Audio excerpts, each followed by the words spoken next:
شروع اللہ کا نام لے کر جو بڑا مہربان نہایت رحم والا ہے۔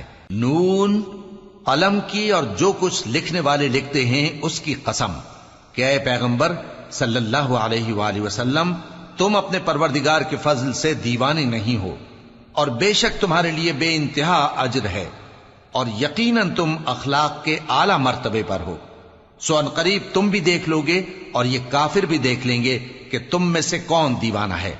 تحقیق تمہارا پروردگار اس کو بھی خوب جانتا ہے جو اس کے رستے سے بھٹک گیا، اور ان کو بھی خوب جانتا ہے جو سیدھے رستے پر چل رہے ہیں۔ تو تم جھٹلانے والوں کا کہا نہ ماننا۔ یہ لوگ چاہتے ہیں کہ تم نرمی اختیار کرو تو یہ بھی نرم ہو جائیں، اور کسی ایسے شخص کے کہے میں نہ آ جانا جو بہت قسمیں کھانے والا ہے، ذلیل ہے، شرارت سے اشارے کرنے والا، لگائی بجھائی کرنے والا، مال دینے میں بڑا بخیل، حد سے بڑھا ہوا بدکار، سخت خو اور اس کے علاوہ بدذات ہے، اس سبب سے کہ مال اور بیٹے رکھتا ہے۔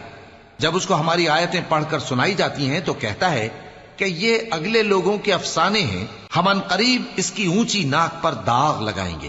ہم نے ان لوگوں کی اسی طرح آزمائش کی ہے جس طرح باغ والوں کی آزمائش کی تھی، جب انہوں نے قسمیں کھا کھا کر کہا کہ صبح ہوتے ہوتے ہم اس کا میوہ توڑ لیں گے، اور انشاءاللہ نہ کہا۔ سو وہ ابھی سو ہی رہے تھے کہ تمہارے پروردگار کی طرف سے راتوں رات اس پر ایک آفت پھر گئی، تو وہ ایسا ہو گیا جیسے کٹی ہوئی کھیتی۔ پھر جب صبح ہوئی تو وہ لوگ ایک دوسرے کو پکارنے لگے کہ اگر تم کو کاٹنا ہے تو اپنی کھیتی پر سویرے ہی جا پہنچو۔ سو وہ چل پڑے اور آپس میں چپکے کہتے جاتے تھے کہ آج وہاں تمہارے پاس کوئی فقیر نہ آنے پائے، اور کوشش کے ساتھ سویرے ہی جا پہنچے، گویا پیداوار پر قادر ہیں۔ پھر جب انہوں نے باغ کو دیکھا تو ویران، کہنے لگے کہ ہم رستہ بھول گئے ہیں، نہیں بلکہ ہم بے نصیب ہو گئے۔ ایک جو ان میں سمجھدار تھا بولا، کیا میں نے تم سے نہیں کہا تھا کہ تم تسبیح کیوں نہیں کرتے؟ دوسرے کہنے لگے کہ ہمارا پروردگار پاک ہے، بے شک ہم ہی قصوروار تھے۔ پھر لگے ایک دوسرے کی طرف رخ کر کے ملامت کرنے، کہنے لگے ہائے شامت، ہم ہی حد سے بڑھ گئے تھے، امید ہے کہ ہمارا پروردگار اس کے بدلے میں ہمیں اس سے بہتر باغ عنایت کرے، ہم اپنے پروردگار کی طرف رجوع کرتے ہیں۔ دیکھو عذاب یوں ہوتا ہے، اور آخرت کا عذاب سب سے بڑھ کر ہوگا، کاش یہ لوگ جانتے ہوتے۔ پرہیزگاروں کے لیے ان کے پروردگار کے ہاں نعمت کے باغ ہیں۔ کیا ہم فرما برداروں کو نافرمانوں کی طرح نعمتوں سے محروم کر دیں گے؟ تمہیں کیا ہو گیا ہے؟ کیسی تجویزیں کرتے ہو؟ کیا تمہارے پاس کوئی کتاب ہے جس میں یہ بات پڑھتے ہو کہ جو چیز تم پسند کرو گے وہ تم کو ضرور ملے گی؟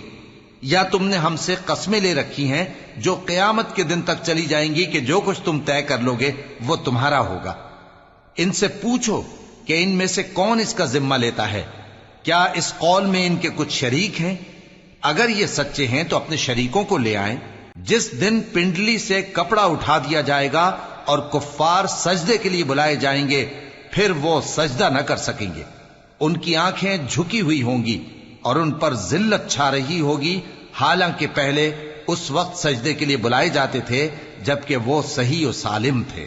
سو مجھ کو اس کلام کے جھٹلانے والوں سے سمجھ لینے دو، ہم ان کو آہستہ آہستہ ایسے طریق سے پکڑیں گے کہ ان کو خبر بھی نہ ہوگی، اور میں ان کو مہلت دیے جاتا ہوں، میرا داؤں بڑا مضبوط ہے۔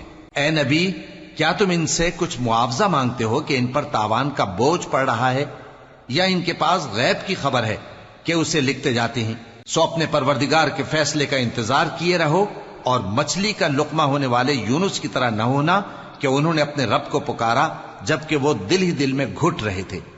اگر ان کے پروردگار کی مہربانی ان کو نہ سنبھال لیتی تو وہ چٹیل میدان میں ڈال دیے جاتے مذموم حالت میں۔ پھر ان کے پروردگار نے ان کو برگزیدہ کر کے نیکوکاروں میں شامل کر لیا۔ اور کافر جب یہ نصیحت کی کتاب سنتے ہیں تو یوں لگتے ہیں کہ تم کو اپنی نگاہوں سے پھسلا دیں گے، اور کہتے ہیں کہ یہ تو دیوانہ ہے۔ اور لوگوں، یہ قرآن تمام جہانوں کے لیے نصیحت ہے۔